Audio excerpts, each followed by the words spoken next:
स्वागत है आप सबका मेरे YouTube चैनल जिसका नाम है श्री जी। आज का जो हमारा टॉपिक है वो है शलाक चिकित्सा में पंचकर्म।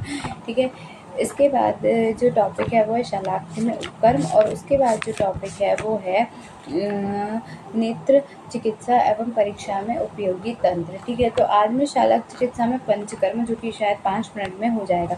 इसके साथ साथ मैं आई इंस्ट्रूमेंट यानी कि नेत्र चिकित्सा एवं परीक्षा में उपयोगी यंत्र के बारे में वर्णन करेंगे। तो शुरू करते हैं। पहले शलाक चिकित्सा में पंचकर्म। चरक व सुश्रुत संहिता में पंचकर्म का महत्व तथा विशद वर्णन उपलब्ध है। इसे चिकित्सा अर्थ तुल्य माना गया है। तो आचार्य चरक ने इसमें श्लोक दिया है, दोष कदाचित कुर्वं जिता लंघन पाचने ये जिता संशोधन न तेषां पुनरुद्भवम्, अर्थात लंघन पाचन औषधागत शमन आदि से जीते गए दोष पुनः प्रकोपित हो सकते हैं, परंतु संशोधन द्वारा शरीर से निष्क्रमित दोष पुनः प्रकोपित नहीं हो सकते।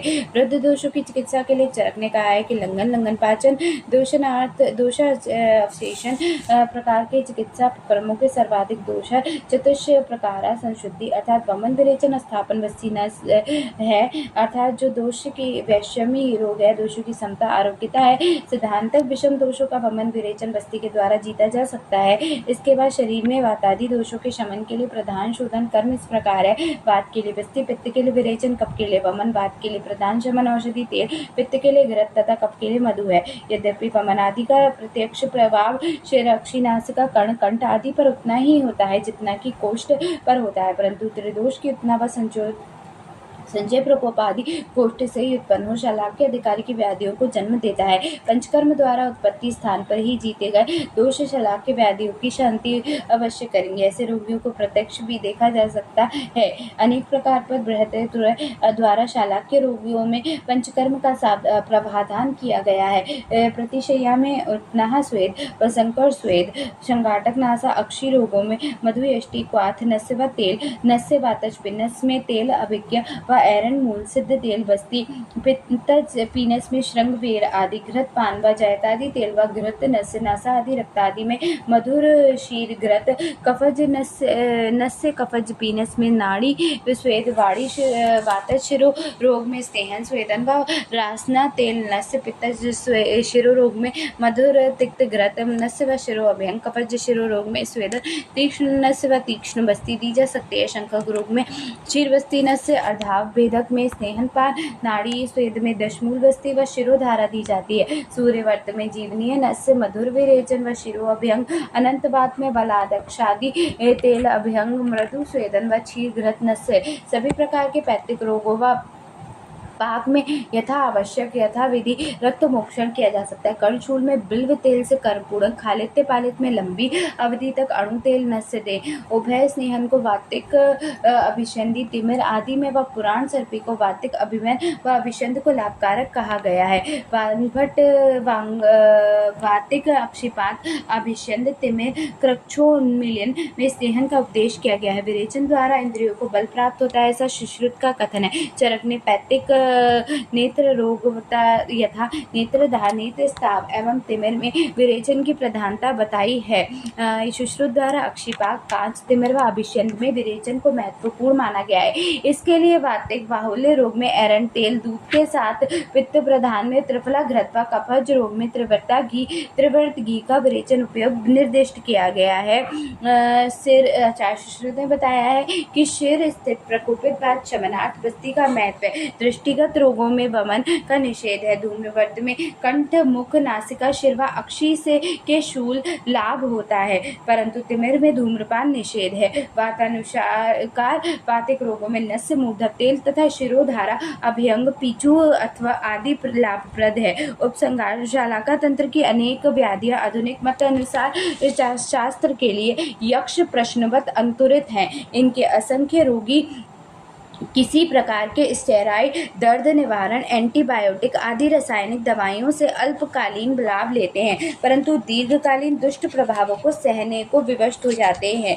पंचकर्म ऐसा असाध्य रोगों में रोगी को अतीव लाभकारक सिद्ध होता है, देख पाता है। अनेक प्रकार रोगी पूर्णतः रोग मुक्त हो जाते हैं व अन्यों में अशीतता लाभ देखा जा सकता है। अनेक दृष्टों में रोग वृद्धि रुक जाती है व जीवन की गुणवत्ता में सुधार आता है। जिस प्रकार तेल में पूर्ण भरे पात्र को सावधानी पूर्वक संभाला जाता है ताकि तेल छलक न जाए अथवा तेल एवं पात्र का नाश न हो जाए। उसी सावधानी से नेत्र रोग में परिचर्या करनी चाहिए। नेत्र इंस्ट्रूमेंट्स यहाँ पे खत्म हो गया ये, ठीक है। अब नेत्र चिकित्सा एवं परीक्षा के लिए उपयोगी तंत्र आई इंस्ट्रूमेंट, ये वाइवा में ज़्यादा पूछा जाता है वैसे तो। Sterilization is a term referring to an process of removal और cleaning the microbes from a desired surface or an object. Method heat is the most widely used method and the sun is the best source of universal sterilization. Steam heat is an autoclave is a popular method where steam at 121 to 134 degrees Celsius is applied at high pressure for a short duration as 3 to 15 minutes. Liquid requires longer time. Autoclave can destroy fungi, bacteria, virus and spores. Bioindicator are used to test the efficiency of autoclaving. Geobacillus stereoarthemilius spores are heat resistance and placed in the autoclave object culture. Later on the color change is noted for successful or the failed sterilization. Flaming is a type of dry sterilization used for steel, metal and glass object. The chemical sterilization is the best heat sensitive material as a biological specimen. The electronic, plastic etc. high concentration as 10% of very reactive gases, that O2 ozone is given to the object to the sterilization. Bleach as a chlorine is good agent for the household sterilization. Radiation sterilization can be ionized and non-ionizing UV rays are non-ionizing radiation useful for the transparent object, cabinet etc. but cannot be designed and damage the polyethylene. Gamma rays are ionized radiation which has the deep penetration and are best for the disposal item. X-ray are of type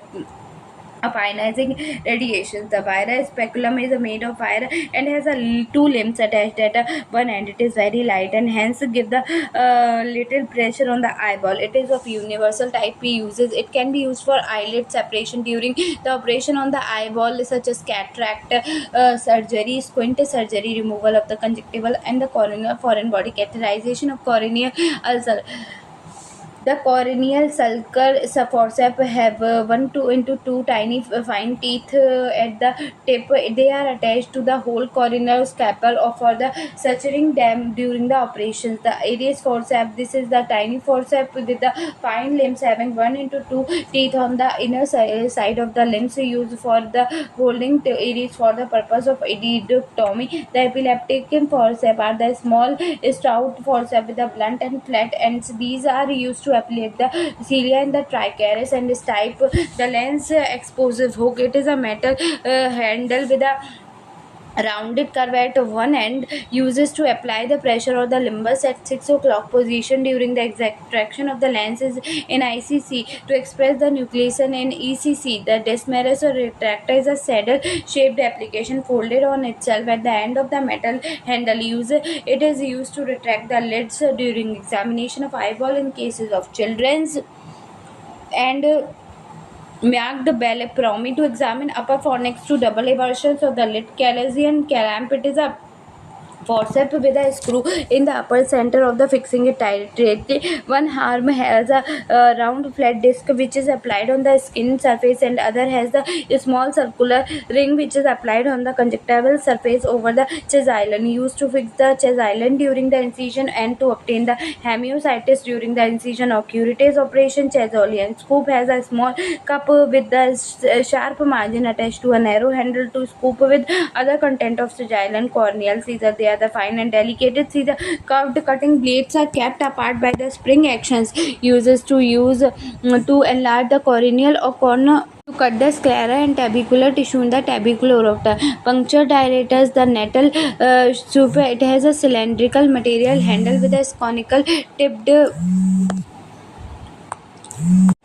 It is used to dilate the lacrimal puncture before the syringe, providing tetracyclo स्क्रॉपी DTC and DCR operation. ये puncture director निटल ships का क्या था, use था. तो ये भी पूरा हो गया. अब जो नेक्स्ट काम है वो क्या है, हमारा एक चैप्टर रह गया है तो उसे भी आज तो नहीं, अगले वीडियो में पूरा करेंगे. आज तो नहीं हो पाएगा क्योंकि बहुत है. इसे मैं 1 या 2 वीडियो में ही कवर कर दूँगी. ठीक है, ज़्यादा नहीं है वैसे. चलो ठीक है, बाय बाय.